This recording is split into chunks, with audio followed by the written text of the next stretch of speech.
Muy buenos días, mis amados amigos, hermanos. Muy buenas tardes o muy buenas noches, dependiendo de la hora que usted toma el tiempo para escucharnos.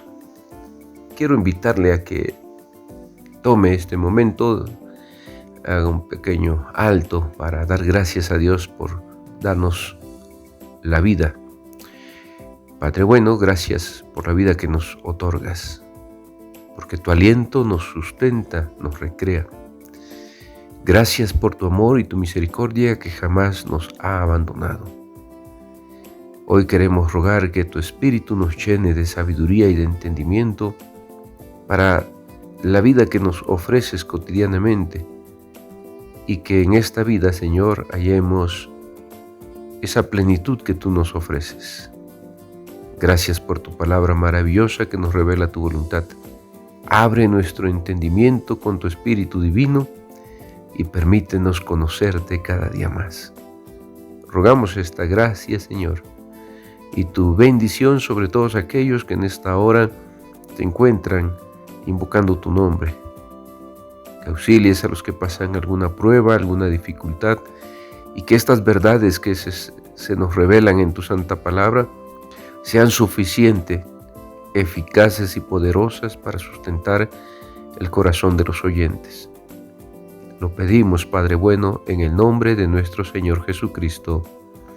Amén.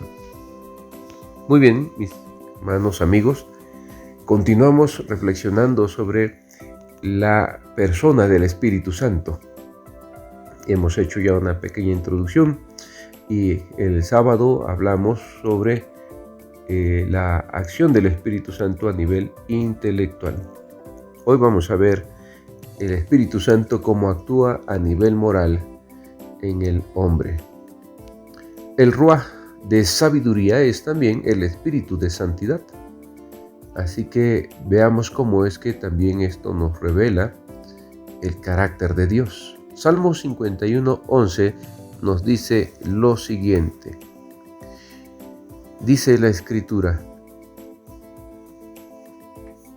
no me eches de delante de ti y no quites de mí tu Santo Espíritu. Aquí es la oración, recuerden ustedes esta oración. El Salmo 51 es la oración de David cuando fue confrontado por su pecado por el profeta Natán. El Espíritu de Dios lo convenció de su pecado y él está clamando a Dios en oración: no me eches de delante de ti y no quites de mí tu Santo Espíritu. Así que el Espíritu de Dios es Espíritu de santidad. Vayamos a Isaías 63:10 también. Aquí nos dice la Escritura: mas ellos fueron rebeldes e hicieron enojar su Santo Espíritu, por lo cual se les volvió enemigo y él mismo peleó contra ellos. Isaías, el profeta, nos habla de cómo la actitud del pueblo en su rebeldía se opusieron en todo su pecado contra ese Santo Espíritu que Dios había dado a su pueblo. A través del mensaje de los profetas, Dios estaba hablando de que el Espíritu de Dios es santo y que ese Espíritu que venía a los profetas, a los reyes, a los sacerdotes, a los sabios, ahora se había vuelto enemigo de ellos por causa de su tremendo pecado. Como vemos, el Espíritu de Dios es un espíritu de santidad. Y este espíritu crea en el hombre el carácter moral de Dios. Entonces, cuando el Espíritu de Dios viene al hombre, el hombre refleja ese carácter moral de Dios. Veamos lo que nos dice Salmo 143:10. El salmista dice: enséñame a hacer tu voluntad, porque tú eres mi Dios. Tu buen espíritu me guíe a tierra de rectitud. Qué hermosa forma esta oración del salmista, suplicando a Dios que le enseñe a hacer su voluntad. O sea, el salmista pide que Dios moldee su vida, su carácter, sus decisiones, y dice: tu buen espíritu me guíe a tierra de rectitud. Entonces el salmista comprende de manera clara en esta oración, y así se nos revela que el hombre entonces es moldeado y refleja el carácter moral de Dios por el Espíritu Divino. Vayamos ahora a Isaías 31, por favor. Dice el profeta: «Ay de los hijos que se apartan, dice Jehová, para tomar consejo y no de mí, para cobijarse con cubierta y no de mi espíritu, añadiendo pecado a pecado». Esta revelación que estamos conociendo a través de la Escritura nos deja claro que el Espíritu de Dios obraba en el Antiguo Testamento de una manera contundente, forjando en el hombre el carácter moral de Dios. Veamos lo que dice Nehemías 9:20. Dice el libro de Nehemías: «Y enviaste tu buen espíritu para enseñarles, y no retiraste tu maná de su boca, y agua les diste para su sed». Nehemías está hablando en este apartado, confesando los pecados de Israel, pero también hablando de la fidelidad de Dios. Y Nehemías habla de una manera clara acerca de cómo el Espíritu de Dios estaba guiando a este pueblo en el desierto y les estaba enseñando. En otras palabras, el Espíritu de Dios hacía que este pueblo entendiese la ley que Moisés estaba dando acerca del carácter santo de Dios. Y si ustedes ven Nehemías 8 con calma, también se van a dar cuenta cómo el Espíritu de Dios hacía que el pueblo entendiese esa ley que Nehemías y Esdras específicamente estaba leyendo al pueblo, y todos los levitas que hacían entender esta ley, el pueblo reacciona quebrantado, llorando, porque entienden la voluntad de Dios, su santidad, su justicia. Y esto es maravilloso, que es el Espíritu de Dios en el Antiguo Testamento actuando, revelándole al hombre la voluntad, la rectitud y la santidad de Dios. Así es como estamos aprendiendo la acción de Dios en el Antiguo Testamento. Entonces, la moralidad humana viene a ser una necesidad, no es una opción, es una necesidad, dado que el Espíritu de Dios nos revela a nosotros la voluntad del Padre. Naturalmente, entonces, el Ruach divino en el hombre viene a ser una lámpara que escudriña lo más profundo del corazón del hombre. Veamos lo que nos dice Proverbios 20:27. Nos dice aquí: «Lámpara de Jehová es el espíritu del hombre, la cual escudriña lo más profundo del corazón». Una vez más, lámpara de Jehová es el espíritu del hombre, la cual escudriña lo más profundo del corazón. Es así como el Espíritu de Dios mantiene el sentido moral en el hombre. Si Dios retira su espíritu en el hombre, no habría sentido moral. Lo que Pablo dice, ¿verdad? Que cuando Dios abandona al hombre, este se corrompe, se deprava completamente. Así que es Dios quien mantiene este sentido moral en el hombre. El espíritu de santidad de Dios puede ser contristado por el pecado, así como lo revela el Antiguo Testamento, también lo encontramos en el Antiguo Testamento. Vayamos a Isaías 63:10.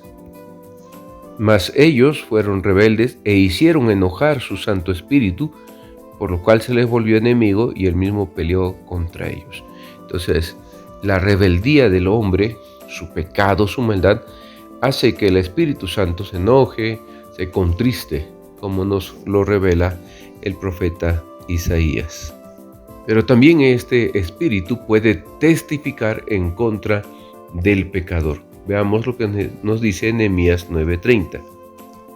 Dice la Escritura: «Les soportaste por muchos años y les testificaste con tu espíritu por medio de tus profetas, pero no escucharon, por lo cual los entregaste en manos de los pueblos de la tierra». Aquí nos damos cuenta, por el libro de Nehemías, cómo el Señor dice: «Les soportaste por muchos años y les testificaste con tu espíritu por medio de tus profetas». Estas revelaciones son sumamente importantes porque nos revelan un actuar activo del Espíritu Santo en el pueblo de Dios. Ahora, veamos algunos casos específicos de este actuar. Por ejemplo, en el caso de Saúl, este testigo moral divino contra el pecado se describe como un espíritu malo de parte de Jehová. Veamos lo que dice 1 Samuel 16:14, 18:10 y 19:9. Dice la Escritura: el espíritu de Jehová se apartó de Saúl y le atormentaba un espíritu malo de parte de Jehová. Ahora vayamos a 18:10.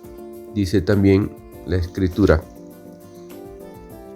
aconteció el otro día que un espíritu malo de parte de Dios tomó a Saúl y él desvariaba en medio de la casa. David tocaba con su mano como los otros días y tenía Saúl una lanza en su mano. Y vayamos al último texto, 19:9, nos dice también la Escritura: y el espíritu malo de parte de Jehová vino sobre Saúl, y estando sentado en su casa tenía una lanza a mano, mientras David estaba tocando. Este espíritu malo que había sido enviado atormentaba a Saúl, dice la Escritura. Esto quiere decir que atormentaba su conciencia. Era un espíritu que Dios había enviado que juzgaba su conciencia, y David se encontraba sumamente incómodo, por supuesto, en su espíritu, porque el Señor le declaraba su pecado. Así que este es el espíritu que gobierna o juzga dentro del hombre, como también nos lo revela Génesis 6:3. Veamos lo que dice la Escritura. Y dijo Jehová: no contenderá mi espíritu con el hombre para siempre, porque ciertamente él es carne, mas serán sus días 120 años. Aquí la Escritura dice: no contenderá mi espíritu con el hombre. Y estamos hablando entonces porque este espíritu es el que gobierna o juzga dentro del hombre. En el Antiguo Testamento se establece una conexión también entre el espíritu del hombre y sus atributos morales, tales como orgullo, temperamento iracundo, humildad, paciencia y fidelidad. Lo que Jesús dijo en el Nuevo Testamento, ¿verdad? De que de la abundancia del corazón habla la boca. Lo que es el hombre externamente es lo que es en su espíritu. Esta doctrina ya está revelada en el Antiguo Testamento. Vayamos a Eclesiastés 7:8, por favor. Dice la Escritura: mejor es el fin del negocio que su principio, mejor es el sufrido de espíritu que el altivo de espíritu. Veamos ahora, aquí dice la Escritura: antes del quebrantamiento es la soberbia, y antes de la caída la altivez de espíritu. Y antes de la caída la altivez de espíritu. Estos textos nos revelan a nosotros esta parte importante que estamos analizando. Veamos 16-19 ahora, como nos dice la palabra de Dios. Dice: mejor es humillar el espíritu con los humildes que repartir despojos con los soberbios. Habla de humillar el espíritu. Si ustedes se dan cuenta, lo que estamos leyendo en estos textos bíblicos tiene que ver con el espíritu del hombre, la soberbia, la altivez. Todo esto tiene que ver con su espíritu. Así que el espíritu del hombre revela o refleja en sus acciones sus atributos morales. Tal el espíritu del hombre, tales sus atributos morales o inmorales. Así como se nos revela el orgullo o la humildad y también la paciencia o la fidelidad. Vayamos a Proverbios 11:13. Dice la Escritura: el que anda en chismes descubre el secreto, mas el de espíritu fiel lo guarda todo. Vean cómo la Escritura habla del espíritu fiel. El hombre es en sí mismo un ser que puede por su espíritu reflejar la bondad de Dios o por su espíritu reflejar la ausencia de Dios en su vida. Recordemos que Dios es un ser moral y cuando nos da de su espíritu, el espíritu que está en el corazón del hombre lo lleva a reflejar ya sea los atributos morales de Dios o la ausencia de ellos. Así que aquí hay una conexión que nos revela también el texto bíblico entre el espíritu y los atributos morales del hombre: el orgullo, el temperamento iracundo, la humildad, la paciencia o la fidelidad están conectadas con el espíritu de cada persona. Bien, hasta aquí el día de hoy dejamos este tema que hemos comenzado sobre el Espíritu Santo actuando a nivel moral. El sábado pasado hablamos del Espíritu de Dios actuando a nivel intelectual, y mañana estaremos hablando del Espíritu de Dios actuando a nivel religioso. Espero que todas estas enseñanzas sean reveladoras, les estén ayudando a conocer más claramente al Espíritu Divino, el cual también actuaba de manera activa, constante en el Antiguo Testamento, y que no solo nos sirva como un conocimiento más, sino para aprender a relacionarnos correctamente con nuestro Dios. El Señor le bendiga, excelente inicio de semana, bendiciones para todos. Si el Señor lo permite, mañana continuamos.